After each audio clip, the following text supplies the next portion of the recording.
বাঁধন রূপের অধিকারী, লেখিকা সুমি চৌধুরী। পর্ব 12।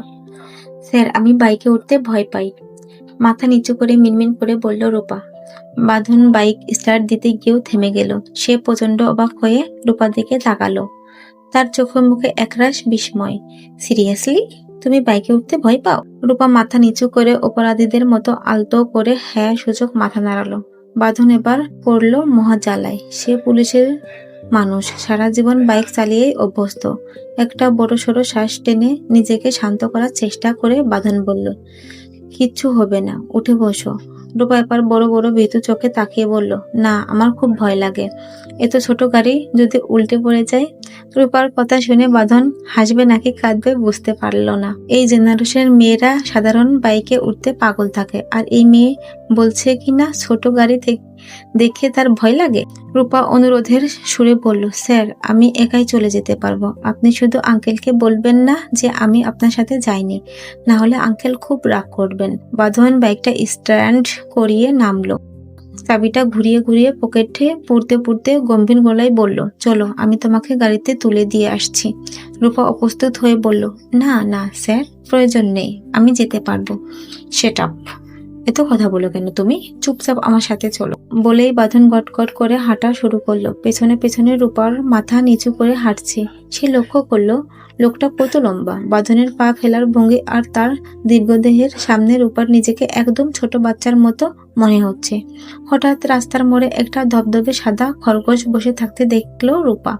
মনে হচ্ছে অবুঝ প্রাণীটার পথ হারিয়ে ফেলেছে। সে বিচিত্র এক ধরনের শব্দ করছিল। দৃশ্যটা দেখা মাত্র রূপা সব ভুলে দৌড় গিয়ে খরগোশটার সামনে হাঁটু গেড়ে বসে পড়ল। ঠিক সেই মুহূর্তে বাঁধনের ফোনে একটা কল আসায় সে কথা বলতে কিছুটা এগিয়ে গিয়েছিল। কথা শেষ করে পেছনে তাকাতেই দেখলো রাস্তার ধারে রূপা ওই নোংরা খরগোশটার মাথায় হাত বুলিয়ে দিচ্ছে। বাঁধন দ্রুত পায়ে রূপার সামনে এসে ভ্রু কুচকে দাঁড়িয়ে কড়া গলায় বলল, এই নোংরা জিনিস হাতে নিয়েছ কেন? ফেলে দাও, এখনই কামড় দিয়ে দেবে। রূপা পরম মমতায় খরগোশটাকে আগলে রেখে বাঁধনের দিকে তাকিয়ে বলল, স্যার, ও নোংরা নয়, দেখুন কত ছোট বাচ্চা, মনে হয় পথ হারিয়ে ফেলেছে। ওকে এভাবে ফেলে গেলে নির্ঘাত কেউ মেরে ফেলবে। বাঁধন নির্বিকার কণ্ঠে বলল, তো স্যার, ওকে আমি নিয়ে যাব। কি করবে বাসায় নিয়ে? পালবো, তারপর অনেক আদর করব, তারপর অনেক বড় করব ওকে, তারপর। রূপা মনে মনে বেশ অবাক হলো। লোকটা এত সব খুঁটিনাটি জানতে চাইছে কেন? বাঁধন আবারও কড়া গলায় বলল, রেখে দাও বলছি, এখনই খামচি দেবে। রূপা কথা না বাড়িয়ে খরগোশটাকে নিজের বুকের সাথে শক্ত করে চেপে ধরল। তার চোখ মুখে জেদ বলে দিচ্ছে সে এটা ছাড়বে না। না, ওকে আমি নিয়ে যাব। বাঁধন একটা দীর্ঘশ্বাস ফেলে নিজেকে শান্ত করলো। পরিস্থিতি ব্যক্তিক দেখে সে হার মেনে নিয়ে বলল, ওকে ফাইন, চলো। দুজনে মিলে হেঁটে বাজারের মোড়ের দিকে আসলো। বাঁধন একটা সিএনজি কে ডেকে চালককে অত্যন্ত কড়া মেজাজে নির্দেশ দিল, ওকে একদম বাসার সামনে নামিয়ে আসবেন। মাঝে অন্য কোনো প্যাসেঞ্জার নেওয়ার প্রয়োজন নেই। আশেপাশে কোথাও দাঁড়াবেন না। ও যেভাবে ঠিকানা বলবে ঠিক সেভাবেই নামিয়ে দিয়ে আসবেন, ঠিক আছে?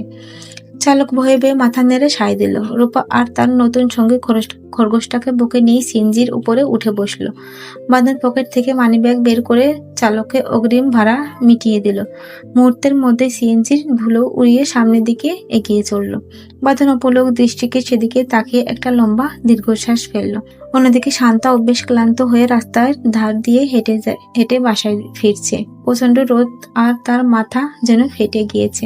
হঠাৎ একটা ছোট বাচ্চা দৌড়ে এসে শান্তার ওড়না খামচে ধরে কাতর গলায় বলল, আন্টি আন্টি, আমার আম্মুকে বাঁচান। আমার আম্মু একটা গাছের নিচে বসে ব্যথায় কাঁদছে, আম্মুর অনেক রক্ত পড়ছে।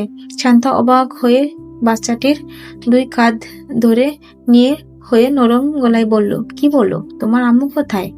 বাচ্চাটি হাত উঁচিয়ে সামনের দিকটা দেখিয়ে বলল, ওই যে ওইখানে গাছের নিচে। শান্তা দেরি না করে বাচ্চাটির সাথে দ্রুত সেই জায়গায় আসলো, কিন্তু নির্দিষ্ট স্থানে এসে কাউকে দেখতে পেল না। সে অবাক হয়ে বাচ্চাটির দিকে তাকিয়ে বলল, কই বাবু, এখানে তো কেউ নেই। ওই যে, কে বলছে কেউ নেই? আমরা আছি। কণ্ঠস্বর শুনে শান্তা চমকে উঠে পেছনে তাকালো। দেখলো চারজন যুবক তাকে ঘিরে দাঁড়িয়ে আছে। সবার মুখে কালো রুমাল বাঁধা আর হাতে ধারালো ছুরি। দেখতে একদম দুর্ধর্ষ ডাকাতের মতো। শান্তা ভয়ে পাশে তাকাতেই দেখলো সেই ছোট বাচ্চাটির মুখে এখন শয়তানি হাসি। শান্তা এবার বুঝতে পারলো তাকে কৌশলে এখানে ফাঁসিয়ে নিয়ে আসা হয়েছে। সে ভয়ে চিৎকার দিতে গেলেও একজন ছেলে জাপটে ধরে শান্তার গলায় ছুরি ঠেকিয়ে হিসহিস করে বলল, চুপ, একটু সাউন্ড করলে একদম খুন করে ফেলবো। শান্তা মৃত্যু ভয়ে কাঁপতে কাঁপতে বলল, আমাকে ছেড়ে দিন প্লিজ। ঠিক তখনই অন্য একটা ছেলে শান্তার নাকে একটা রুমাল চেপে ধরলো। ওষুধের তীব্র গন্ধে শান্তা সাথে সাথে অবশ হয়ে ঢলে পড়ল।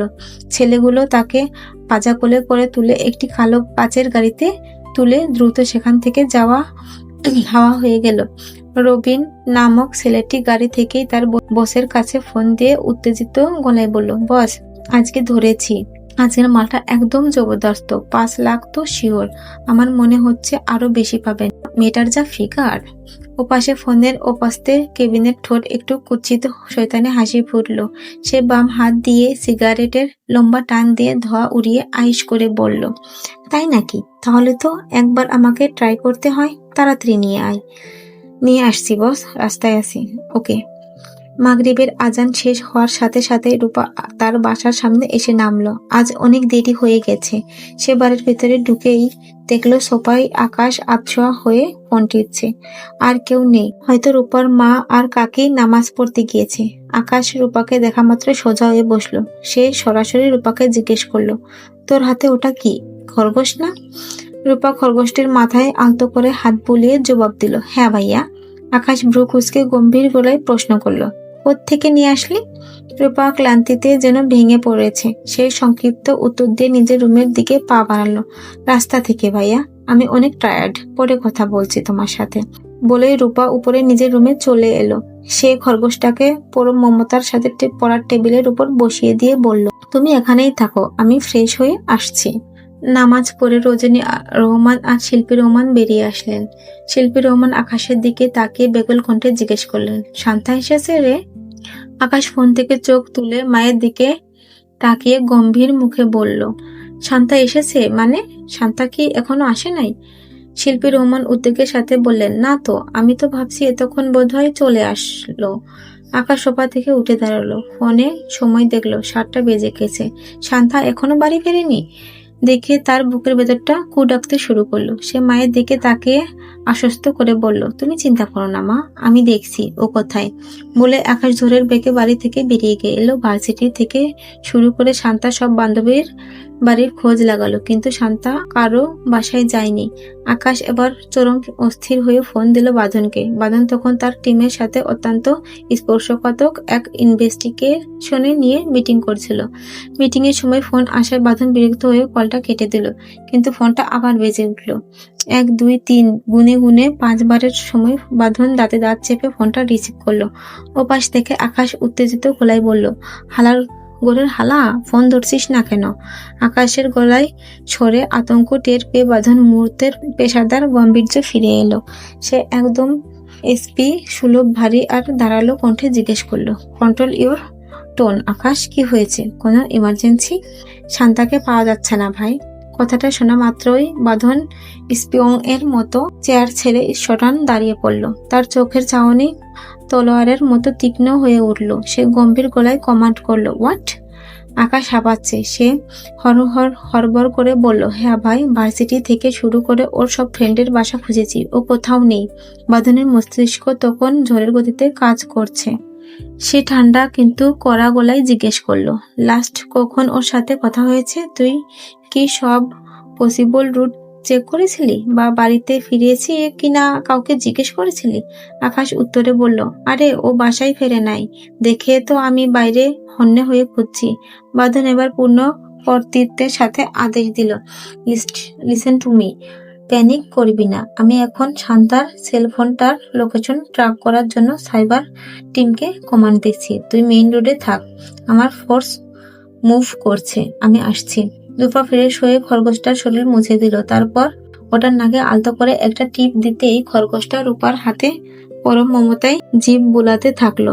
অবুঝ প্রাণীটির ভঙ্গি দেখেই বোঝা যাচ্ছে ওর ভীষণ খিদে লেগেছে। রূপা হেসে উঠে আদুরি গলায় বলল, ওলে, তোমার ক্ষুধা লেগেছে?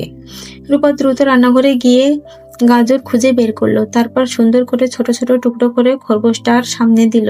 খরগোশটার সাথে সাথে পরম তৃপ্তিতে কুচকুচ করে খেতে শুরু করলো। রূপা অবাক হয়ে তাকিয়ে রইল, কারণ এই প্রথম সে এমন কোনো খরগোশ দেখছে যে কোনো খামছি করছে না।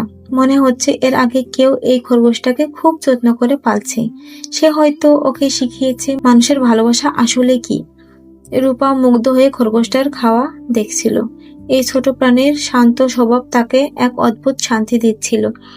বাইরে কি হচ্ছে না হচ্ছে সে চিন্তা যেন এখন আর মাথায় নেই। সে শুধু ওই নরম পশম হাতে বুলিয়ে দিচ্ছে। ভালোবাসা পেলে বন্যপ্রাণীও যে কতটা শান্ত আর আপন হয়ে যায়, এই খরগোশটা তার প্রমাণ। খুব দ্রুত গাজরের সবটুকু শেষ করে খরগোশটা রূপার কোলে মুখ গুজে শুয়ে পড়ল। রূপা মুচকি এসে আলতো করে কোলে তুলে নিয়ে জানালার পাশে গিয়ে দাঁড়ালো। তার চোখে তখন এক অন্যরকম ভালো লাগা। সে মনে মনে কৃতজ্ঞতা জানালো ওই অজানা মানুষটির প্রতি, যে এই অবুঝ প্রাণীটিকে এত ভালোবাসা দিয়ে আগলে রেখেছিল। রূপা বেলকনিতে এসে দাঁড়ালো। তার কোলে থাকা ছোট খরগোশটার মাথায় আলতো করে হাত বুলাতে বুলাতে সে মিষ্টি গলায় বলল, তোমার নাম কি রাখা যায় বলো তো? কিছুক্ষণ ভেবে নিজেই হেসে ফেলল। চোখে একরাশ আনন্দ নিয়ে বলল, আজ থেকে তোমার নাম ক্যান্ডি। ক্যান্ডি মানে কি জানো? ক্যান্ডি মানে মিষ্টি, আর তুমি তো দেখতে খুবই মিষ্টি, তাই তোমার নাম আজ থেকে ক্যান্ডি। রূপা খিলখিল করে হেসে উঠল। তার হাসিতে যেন পুরো ব্যালকনিটায় প্রাণ ফিরে পেল। হঠাৎ নিচেই রাস্তা থেকে একটা বাইকের শব্দ ভেসে এলো। মুহূর্তেই সেখানে এসে থামলো ইস্তিয়াক, তার পেছনে রনি। ইস্তিয়াককে দেখলেই রূপার মুখের হাসিটা ধীরে ধীরে মুছে গেল। সারাদিন ধরে তাকে একবারও দেখেনি সে, অথচ এখন হঠাৎ করে সে আকাশ ফুঁড়ে এসে দাঁড়িয়েছে। রূপা কিছুক্ষণ নিঃশব্দে নিচে তাকিয়ে রইল। ইস্তিয়াক বাইক থেকে নেমেই রূপার দৃষ্টি আকর্ষণ করার জন্য অদ্ভুত অঙ্গভঙ্গি করা শুরু করলো। সে পকেট থেকে একটা চিপসের প্যাকেট বের করে রূপার দিকে বাড়িয়ে ধরার ভান করে খিলখিলিয়ে হাসতে লাগলো, যেন রূপা নিচ থেকে লাফ দিয়ে সেটা ধরবে। রূপা একবার আর চোখে নিচের দিকে তাকিয়েই আবার ক্যান্টিন নাকে আঙুল দিয়ে খেলায় মগ্ন হলো। ইস্তিয়াক দেখলো কাজ হচ্ছে না। সে এবার পকেট থেকে একটা লাল রঙের প্লাস্টিকের চশমা বের করে চোখে পড়ে রনির দিকে ফিরে একটা জোকার টাইপ পোজ দিল। রনি হেসে কুটি কুটি হলেও রূপার ভ্রুক্ষেপ নেই।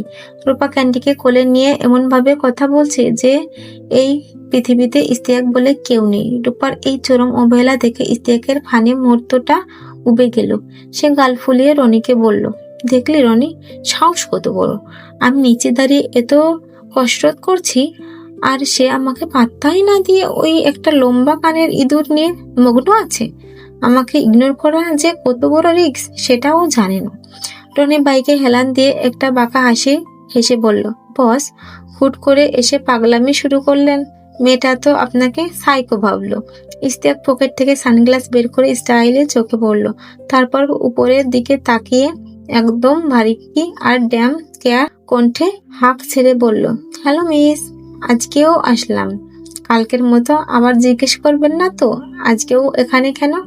রূপা তখন ক্যান্টিন নরম পশমে আঙুল চালাচ্ছিল। সে একবারও ইস্তিয়াকের চোখের দিকে তাকালো না।